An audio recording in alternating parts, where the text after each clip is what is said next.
A very good morning, distinguished participants, ladies and gentlemen. The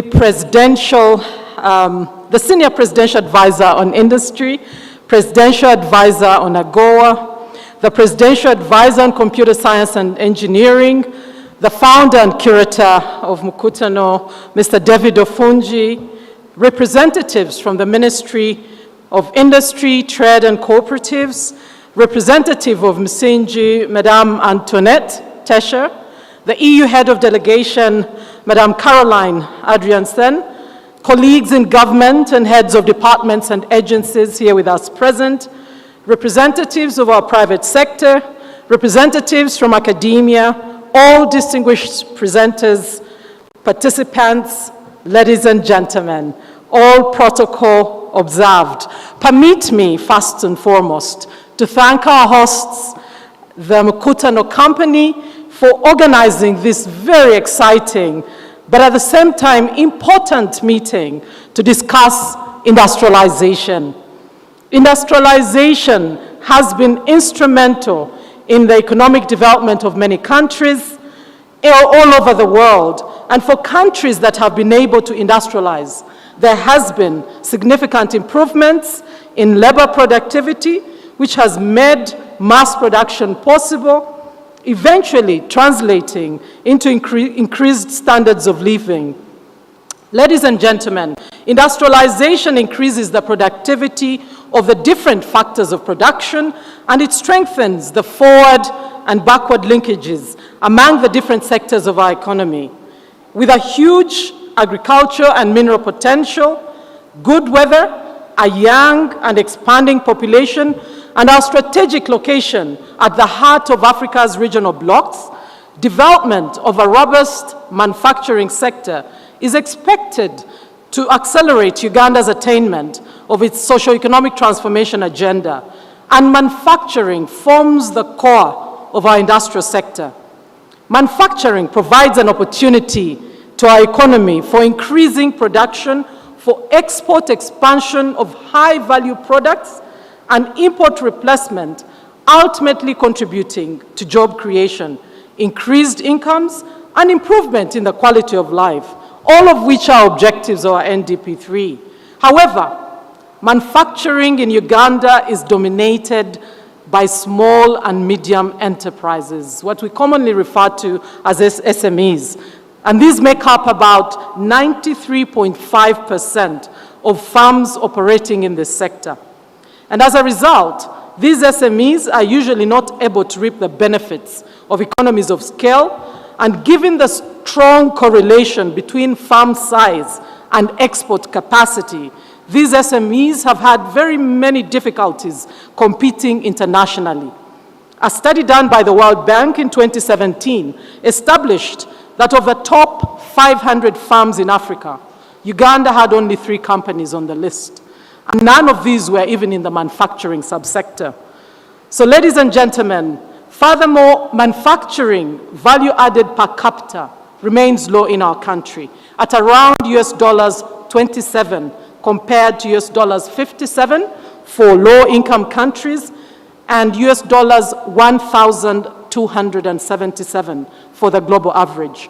In addition, medium and high technology activities do not play a major role in our manufacturing exports, constituting just 13.8% of total manufactured consist of simple consumer items which can be produced locally, as opposed to importation of complex intermediate inputs and machinery that cannot easily be produced locally in the short term.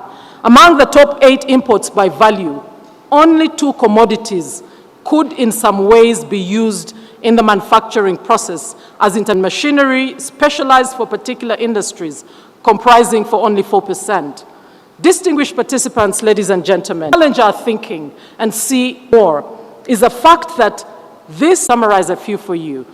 One is the National Industrial Policy of 2008, and this largely focused on value addition and increasing proportion of manufactured goods in both exports and GDP, as well as competitiveness.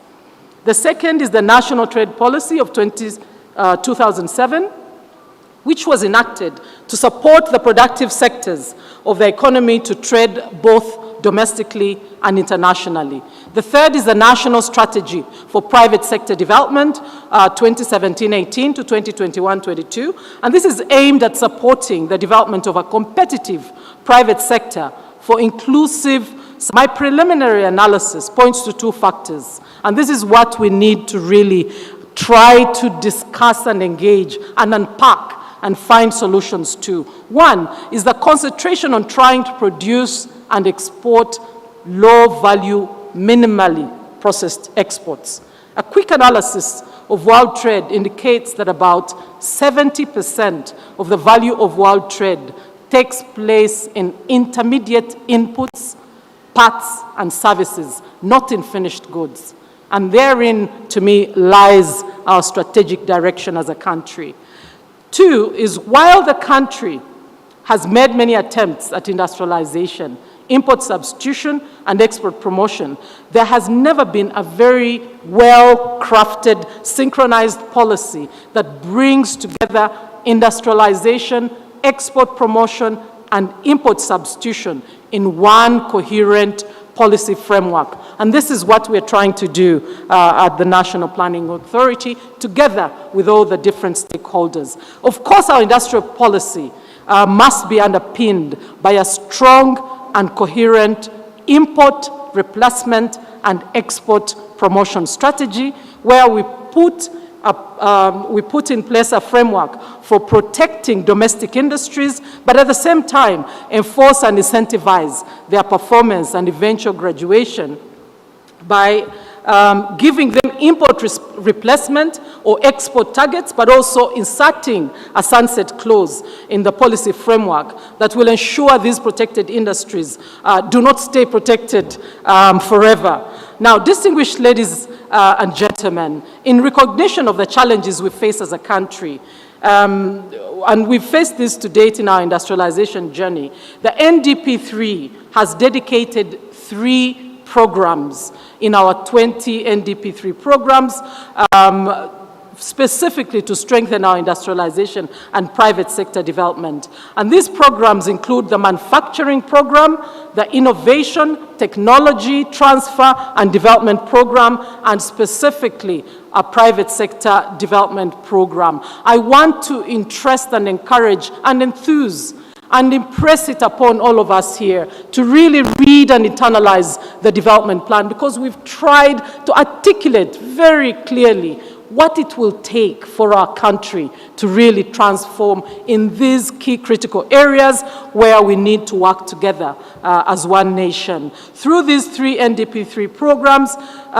we've also put in place plans to support particularly the private sector to drive growth, but where not possible, under the NDP3, government will participate directly in the development of our manufacturing industry for export expansion of high-value products and import replacement, ultimately creating jobs, but also increasing incomes and improving the quality of life. Now, some of the targets that government, the private sector, and our development partners will be working towards over the next 5 years include increasing the share of manufacturing to total exports from 12.3% to 19.8%. We also intend to increase the industrial sector contribution to GDP from 27.1% to 28.6%, increase the share of labor force employed in the industrial sector from 7.4% to 10%, but also increase manufacturing and value added as a percentage of GDP from 8.3% to 10%, and also finally increasing spending by both government and the private sector in research and innovation. No country the world over has been able to industrialize without. This is where, going forwards, as government, money is being ring-fenced to ensure that our universities really work much more closely in ensuring that they support the industrialization process of this country.